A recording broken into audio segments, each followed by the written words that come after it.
सी बात है।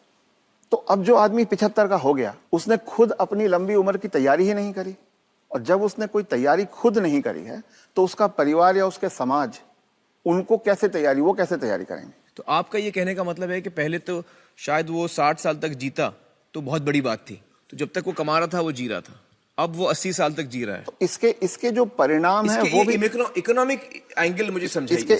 इसके इकोनॉमिक एंगल बहुत भयावह है।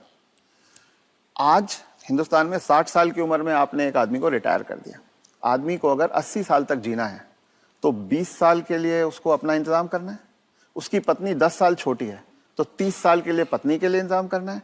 औरतें आमतौर पे 5 से 7 साल ज्यादा जीती हैं, तो 35 साल के लिए उसे अपनी पत्नी के लिए फाइनेंशियल इंतजाम करना है और 20 साल के लिए खुद के लिए इंतजाम करना है। आज के इन्फ्लेशन में, आज की महंगाई में कितना भी पैसा आप एक जगह रख दीजिए, क्या वो 35 साल तक खींच सकता है? ये प्रैक्टिकल नहीं है। और जैसे जैसे उम्र बढ़ती जाती है उनके बच्चों की उम्र भी बढ़ रही है जी। जो आज 70-75 का होगा, बच्चे भी तो 50-55 के हो रहे होंगे।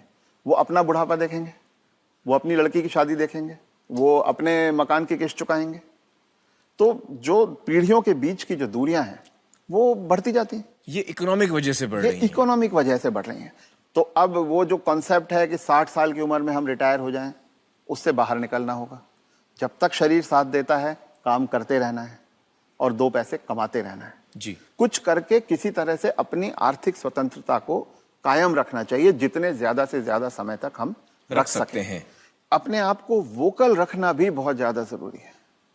अगर मेरी परवाह मेरे परिवार वाले नहीं कर रहे हैं और अगर अड़ोसी पड़ोसी इस बात को जान जाएं तो कोई भी बुजुर्ग कभी भी किसी परेशानी का सामना नहीं करता, क्योंकि तो चुप ना रहें। चुप रथ ना साहब रहें। ये कह रहे हैं कि चुप ना रहें। अगर आपके बच्चे आपके साथ व्यवहार ठीक नहीं कर रहे हैं सबको बताएं।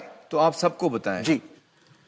रथ साहब, बहुत सारे जो बुजुर्ग हैं हमारे समाज में, उन पे प्रेशर आता है बच्चों की तरफ से कि आपकी जो जायदाद है या जो घर है या जो प्रॉपर्टी है, जो कुछ भी आपके पास है, वो आप हमारे नाम कर दें।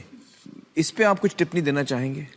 पहला ये कि किसी भी हालत में आपके पास जो भी धन संपदा है, जो भी आपके पास आर्थिक साधन है, वो जब तक आप और आपकी पत्नी जीवित हैं किसी और के हाथ नहीं जाना चाहिए। कितना भी प्यार करते किसी के नाम पे नहीं जाना किसी चाहिए। बच्चे, किसी बहू, किसी पोते, किसी के नाम पे ना जाए, कितना भी आप प्यार करते हो। क्योंकि जब तक अगली पीढ़ी को पिछली पीढ़ी का सामान कुछ मिलता नहीं है तब तक वो उनकी इज्जत करते रहते हैं। वो हाथ पांव भी दबाएंगे, वो अस्पताल भी ले जाएंगे, वो दवा दारू भी करेंगे, और वो ही माँ बाप सबसे ज्यादा सफर